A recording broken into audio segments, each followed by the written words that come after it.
Bon, avec votre calendrier sous l'autre casquette de sélectionneur national, quel bilan vous tirez de la saison de l'AS Montréal?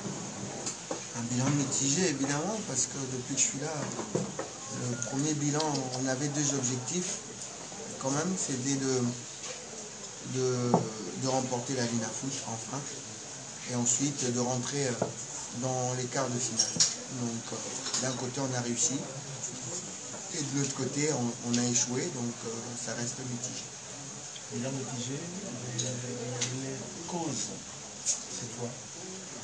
Déjà, bravo aux joueurs pour avoir gagné la Linafoot, ça il ne faut pas oublier non plus, hein. Ça faisait très longtemps qu'on n'avait pas remporté, donc on l'a gagné, on est très content. Par contre, l'élimination, évidemment, il faut d'abord féliciter le stade malien qui nous a sortis. Et puis on a joué aussi, on va dire aussi un peu de malchance, il faut le dire, hein.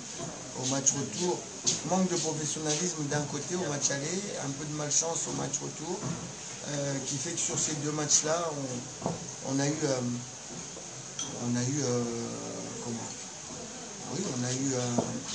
commis un petit péché qui fait qu'on est sorti sur deux matchs. Donc beaucoup de regrets, parce qu'on aurait souhaité continuer à grandir en jouant les 6 matchs supplémentaires qu'offre la phase de qualification. Notre équipe est jeune, je le dis encore une fois. On est arrivé, c'est pas parce qu'on était arrivé en finale l'année dernière, je l'ai dit cette année, l'objectif n'était pas forcément de gagner cette Coupe de la Confédération, mais de continuer à grandir. Et pour grandir, il nous fallait ces 6 matchs supplémentaires. Donc on a échoué de ce côté-là, mais bon, pour continuer à travailler. Malchance ou mauvais choix de l'entraîneur sur le match contre le Stade Malien? On peut dire mauvais choix puisqu'on n'a pas été qualifié. On peut dire ça comme ça. Mais n'oubliez pas aussi qu'il y a malchance parce qu'on tape 4 fois sur les poteaux. Quand vous tapez 4 fois sur les poteaux, ça veut quand même dire que vous avez eu une emprise dans le match. Et si on fait ne plus que 50% de ce manque de réussite, c'est-à-dire que s'il n'y en a que 2 et que 2 rentrent à l'intérieur, on est qualifié. Donc je pense qu'il y a aussi de la malchance.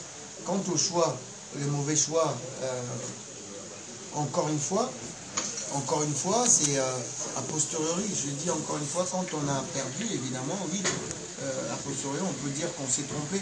Mais quand on a préparé ce match-là, je pense que les choix qu'on a apportés, on pensait exactement pouvoir rapporter la qualification. Je rappelle quand même que ça se joue sur deux matchs, pardon. Le premier match, on a perdu 2-0. On a perdu 2-0. Et le second match, même si on ne s'est pas qualifié, on a gagné quand même 3-2. Donc, quelque part, on peut dire quand même qu'il y a une progression. On peut au moins nous accorder ce crédit-là.